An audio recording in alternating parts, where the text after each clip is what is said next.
Hey everybody, how's it going? This is Max with BuzzTox here, and I am back with a Game of Thrones Season 8, Episode 2 reaction and review. In this video, I give my initial thoughts on what happened in this episode, and I give some of my insights and predictions on what we can expect in the future. Now, one thing I will say about this episode is I feel like a lot of people will be disappointed with it. And the reason is because we haven't gotten much plot point reveals, the story didn't move forward significantly, but this episode really heavily relied on its characters, character interactions, and character development. I think this episode's sole purpose was to set up episode 3.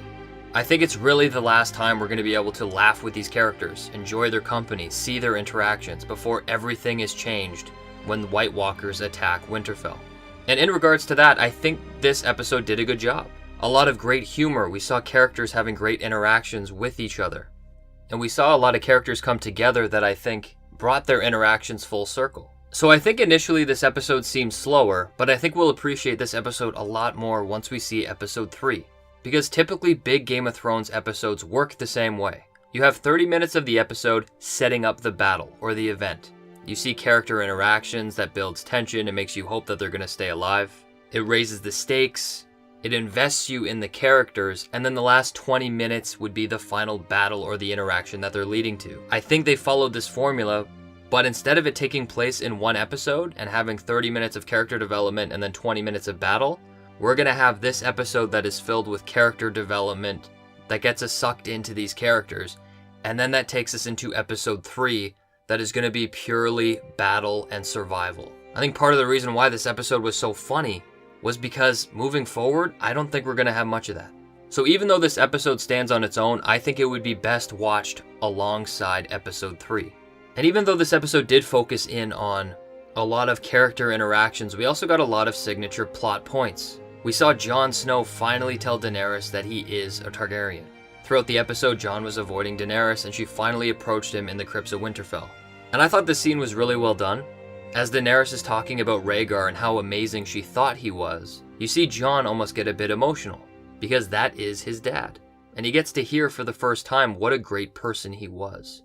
But immediately after he tells Daenerys about Lyanna and Rhaegar's story, there is immediate tension. Daenerys immediately discredits the information, that it's from Jon's best friend and his brother. But what's interesting here is that Jon stood his ground, and he said that it is real. And I think this does put Daenerys in a very vulnerable position. Because this episode she admitted that she's in love with Jon, and because of that she's been blinded politically. She's given all of her power away. Daenerys' strength comes from her dragons, and she allowed Jon to ride one of them.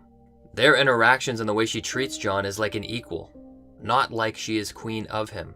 And now that Jon told her that he's a legitimate Targaryen, she doesn't have any leg to stand on, other than her army. And because Daenerys has spent so much time fighting for the Iron Throne, which she admitted to Sansa this episode, it's all she knows, and I think it will be very hard for her to let that go.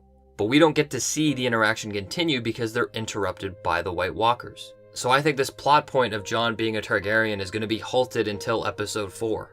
Because now the ball is in Daenerys' court. Is she going to tell her council? Will Tyrion decide that the best course is to take Davos up on that marriage proposal? Or could Varys find out and conspire against Daenerys to put Jon Snow on the throne? Which I think there has been a lot of evidence to suggest that Varys would conspire against Daenerys to then put Jon on the throne. But this scene did show us that Jon and Daenerys right now are not in a good place.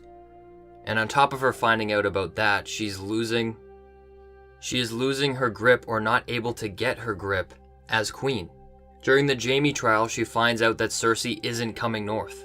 And because of that, now she doesn't have faith in her own hand, Tyrion, and she now has to fight this war that she didn't sign up for, while her enemy Cersei is plotting to defeat her.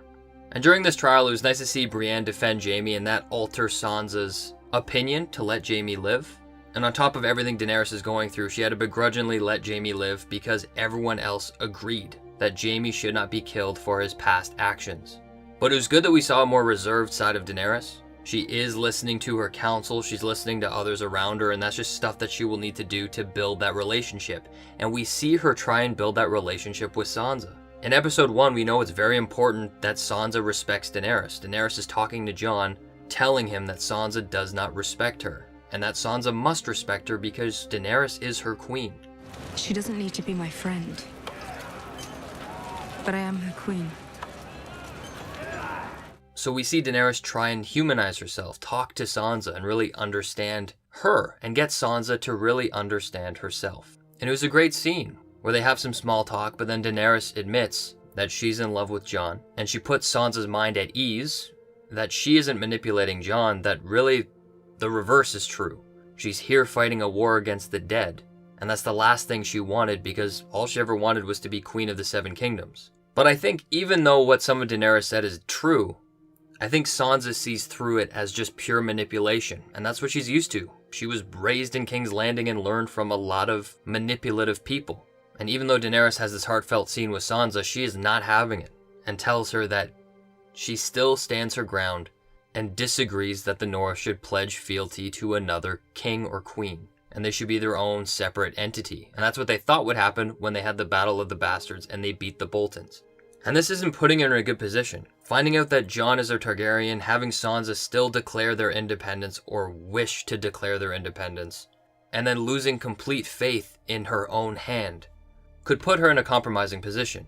But the good thing is, though, we see Jorah communicate to Daenerys and really tell her to forgive Tyrion, because Jorah's witnessed Tyrion learn from his mistakes. Even though he's made quite a few mistakes over the past couple seasons, she ends up forgiving him and says that he should stay in the crypts of Winterfell because they need to protect his mind. So all I will say in terms of Tyrion, he's got to stop being just a comedian, and they got to give this character something. Tyrion needs to have a redemption arc. He needs to do something that has meaning. Because so far in Season 7 and this season as well, Tyrion is making a lot of mistakes and going directly against what makes his character so intriguing and interesting.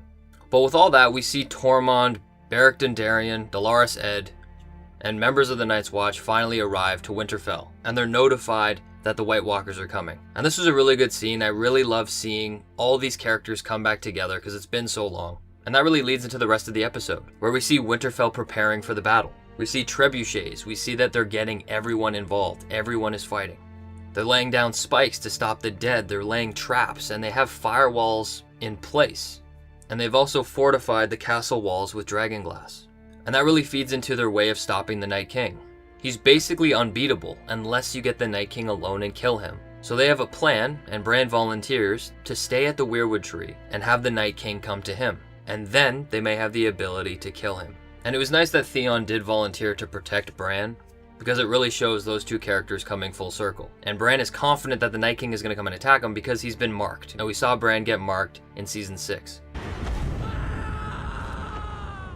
The way they played the Night King I find interesting, and I wonder if that's going to be his sole mission. He wants to kill Bran to get rid of the memories, and he wants to bring death among the world.